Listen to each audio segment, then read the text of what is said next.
welcome to Higher PhD's Alternative Career Path Success Story series. I'm Connie, your host today.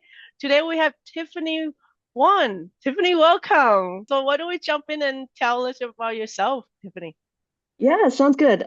So I'm right now finishing up my PhD in interactive art and technology at SFU.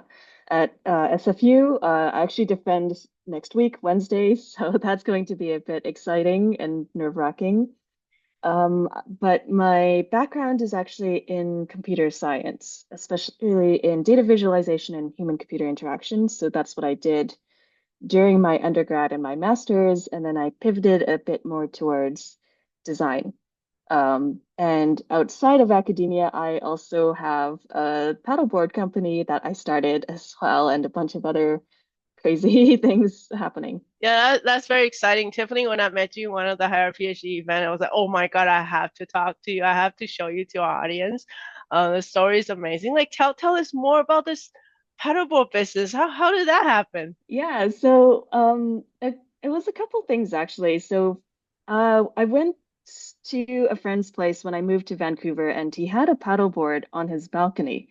And growing up in a landlocked area, I never knew what paddleboarding was. I never really had been on the water much. And I was like, okay, this is really cool. I want to try this.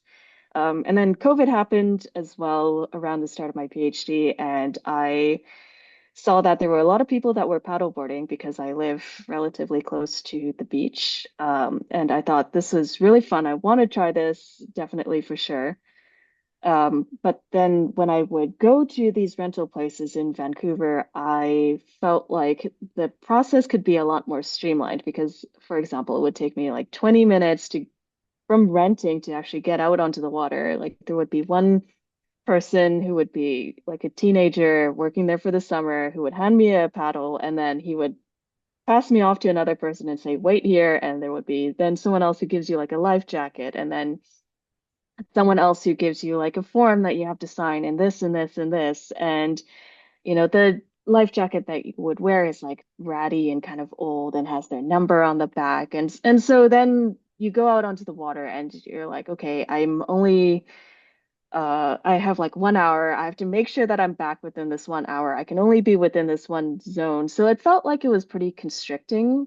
And I thought that there could be a easier way to do this. And so I was chatting with my friend who has the paddleboard, and he said, why don't you just do it yourself? Why don't you just start a business? And I thought, okay, well, sounds good. I've always wanted to start a startup at some point, and this seems like a really good baby business to learn the rope. And especially being in academia for most of my life, I wanted to also have an identity outside of school. So I thought, well, this is good. Like, why not just start a business that's completely unrelated to whatever I'm doing at the moment? That's how it came about. Well, this is like I love those stories, like the spontaneous and then seeing the opportunity and then seize it. That I see that's a very common trend that we see in the success stories that people just seize opportunity and doing something you love. And also our audience, many of us want to start your own business, right? Like Tiffany, tell us about how your experience starting the business. Yeah, so I definitely had to learn all the ropes myself, because I don't have a business background. My family doesn't have a business background, and I didn't really know of a lot of people who started their own business. Like my friend with the paddleboard had his own business, but even then, like getting all the paperwork, learning to do this, it was fun and it was challenging in a really fulfilling way. So, for example, like I would wash the paddle boards in my own bathtub with this hose attachment that I had installed in because I didn't have like a backyard or a space to clean up my paddle boards. Like when I made my own website, I learned how to do all the accounting myself. I ordered like this bike from China, from Alibaba, because it would be a lot cheaper to get it bike from China versus ordering like a delivery bike from here, which would at least be double or triple the cost. Even all the paperwork too, like to learn how to incorporate. I had called a lawyer and I spoke with him for 15 minutes on his free consultation, and he said, "Well, it's not too bad to do all the paperwork. to incorporate, I can get it done for you in an hour. It will cost you about $2,000, and it's a good idea to do so because you're going to be working on the water. And I was thinking, like, if you can do it for like $2,000 in an hour and you're a lawyer, I think it would take me maybe a couple of days and I could save that $2,000. So that's what I did. I read up on how to do it. I followed some templates, and 3 days later, I had this paperwork that was done, and I only had to pay $300 for the incorporation fee. So it was pretty good. Yeah, that was yeah, that's awesome. Like say the resourcefulness that you have. And often like okay, this is a little bit personal question too, because I try to start on my business. When I start, my first question is like should this be incorporated? Should this be incorporated or sole proprietorship? Like what was going through your mind? Have you thought about that Yeah, when you I actually started out as a sole proprietor, I think for the first year when I was still setting everything up and I didn't really have anything running. And it was kind of like during the middle of the year that I actually was running, and I had like some insurance paperwork that was done. And then that's when the lawyer suggested I should incorporate because being on the water, there are those sort of like safety challenges, especially if you have someone that doesn't swim and isn't following like your rules where you're trying to ask them to put on like a life jacket. So for me, incorporating makes sense because of the safety reasons. But I think if you're starting up as a small business and it's solely by yourself, then sole proprietorship is definitely a lot easier and you can always incorporate later down the road too. So that's what I did. another question, like pivot a little bit. Like when you are working on this company, like can you show us more about your company's website or what you work through to get this set up? Because I saw your website, it looks amazing. I think you're a designer, but and the computer science background, so like perfect person to set these up. Can you Mhm. can you show us a little bit? Because I know my audiences, a lot of them are so interested in what UX research and all that is about. Okay, so let me share my screen. Yeah, so this is my website. I did it all in Squarespace. And so, I mean, I don't have like a graphic design background per se, but I think I've always been a bit more like design oriented. So, aesthetics wise, I can kind of like tell for myself what's good. I kind of like my style.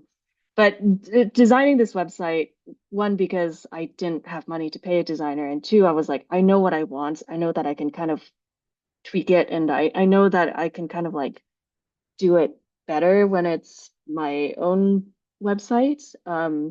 So I was thinking throughout this entire thing, it's like, how do I make this experience streamlined because of what I went through with renting and thinking of like, how do I actually make this experience really smooth for the person who's going to rent? So I have like a booking platform that's not available right now, but you can see that people would be usually able they would usually be able to select kind of the dates that they want, and they can select like the package that they want as well.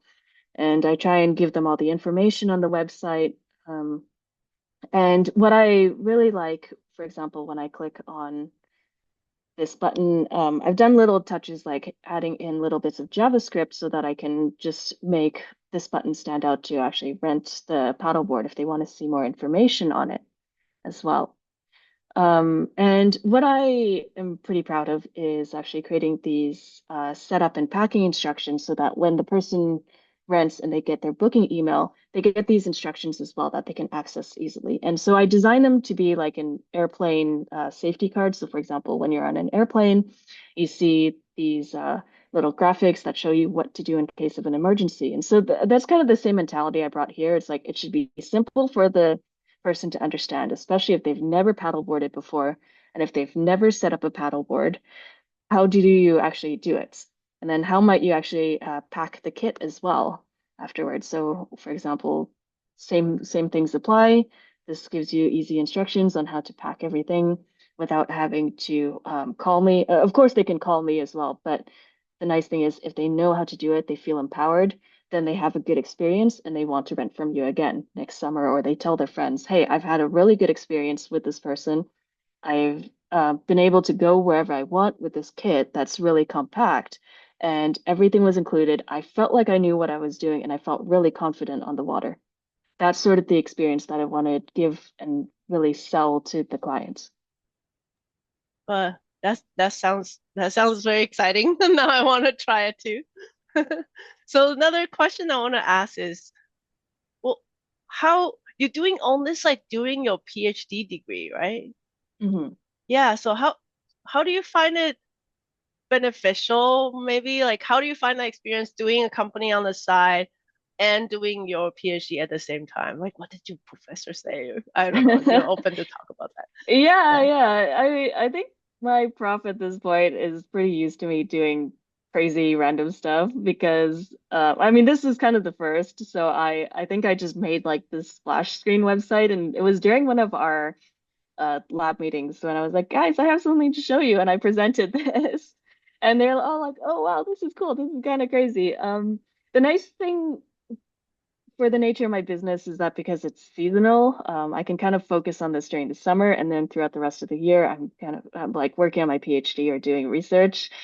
But my prof has always been very encouraging of exploring your own path and kind of doing your research, and I was able to juggle it as well. So thinking of, and I think it actually helps me in the research side, even though it's not related, because it just keeps me motivated. It encourages me. And based on the nature of our research, which is very much looking at different ways of um, interacting with like entities outside and looking at relational ways of designing, it kind of always comes back a bit full circle at the end. So now I've been working with a colleague on doing this sort of ocean related design research. And I think if I didn't have my experience with paddleboarding, I wouldn't look at things in the same way as I do now. I'm also a proponent of volunteering too, trying different things, especially during PhD. I feel like now I've been in full-time industry for so long. Like at the end of the day, I'm so exhausted for meeting all day. I have a lot less energy to do anything else volunteering, but PhD feels like I do have that energy. And I was Mhm. looking at LinkedIn, you have so many different volunteer experiences. Can you tell the audience more about how does some of your volunteer experiences like combine together and make you, where you are today?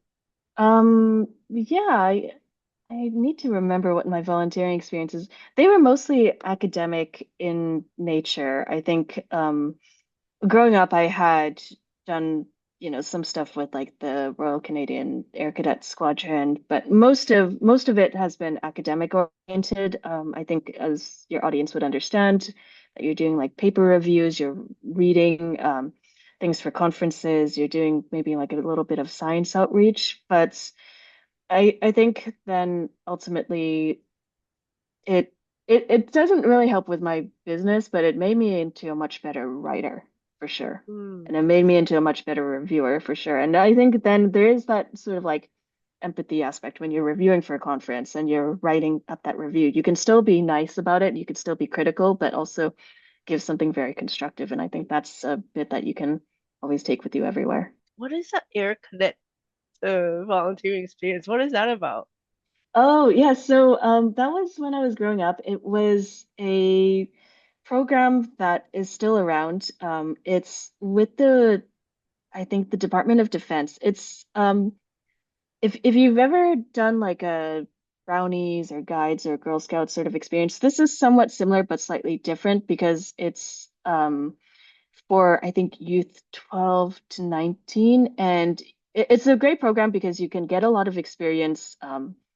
Learning valuable skills. And they're all about leadership. They're all about learning how to do drill. They're learning how to do parade, really empowering you to have like experiences out, for example, camping, learning how to shoot air rifles. And within my area, which is in the Air Cadets, there were some people that would go on exchanges. With other people around the world and even learn how to fly gliders and small planes. So you can get your license for like a small prop plane that way. And then another thing is like I look at your academic path, right? Going from computer science to arts and technology. Okay, it's not like a complete disjoint, but like tell us more about like what made you make that choice of shifting to where the PhD I do now.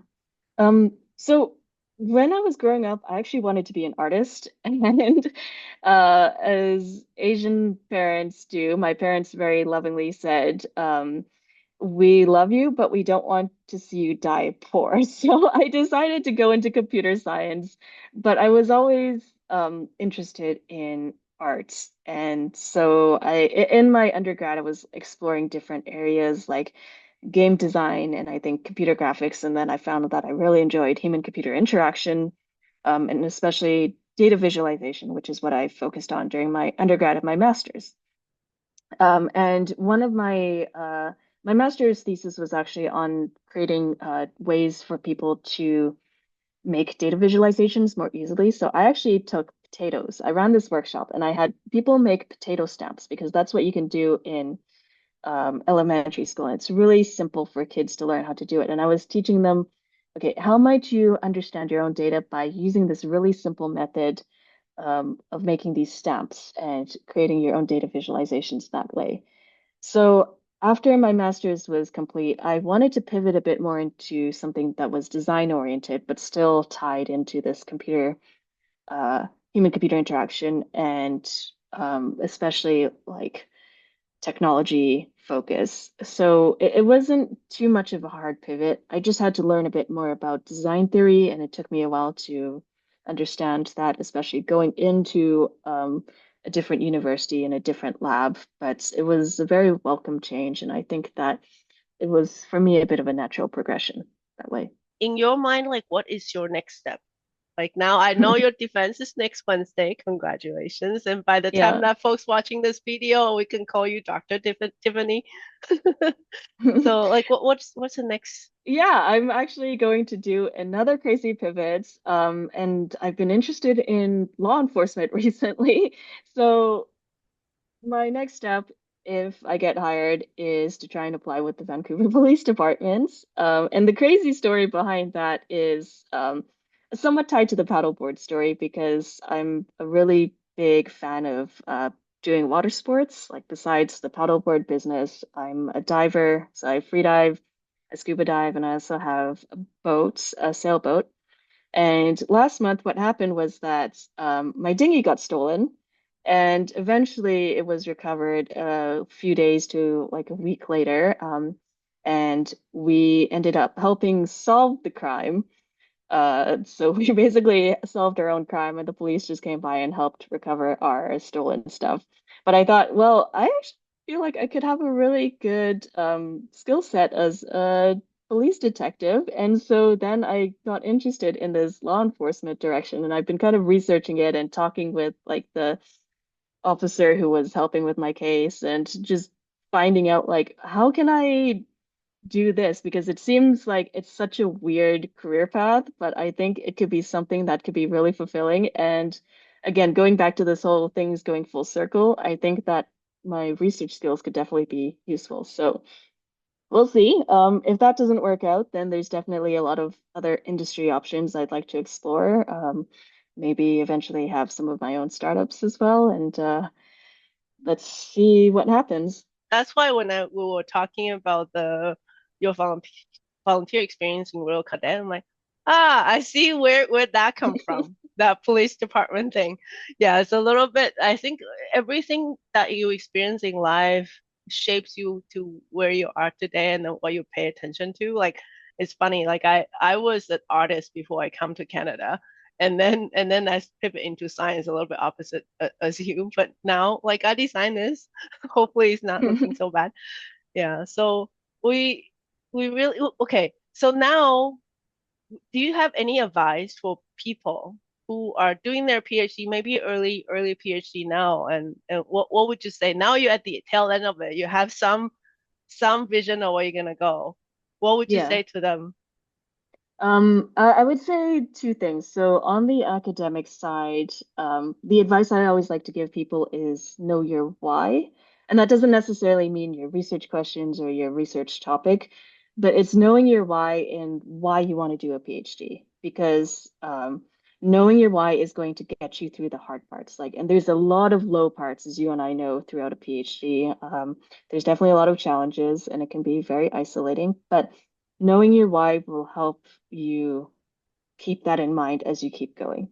Mm. And then on the more like holistic side, in terms of, say, doing an alternative career path or going and starting your own business, really just try it. Just be open to trying things, be open to failing, and do it because you want to do it. Like my motivation has always been, I think it could be really fun to do it. And after I had started my paddleboard business, one of my colleagues told me that, oh, he started DJing in these nightclubs like every month with this really particular music genre that he's into, and he does it and he loves it because he was really inspired by me starting my business and just doing something that's outside of academia. So just go for it, be willing to go and be willing to be really open and exploring whatever it is that your heart desires, no matter what people say, because it makes for a really interesting story at the end of the day.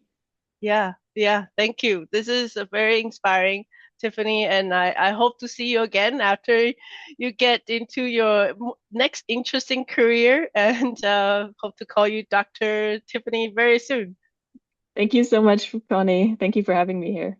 Yeah, thank you. So, everyone, if you love this video, please click the and like the video and then subscribe below. We really appreciate your help. So we'll back with more videos and see you soon.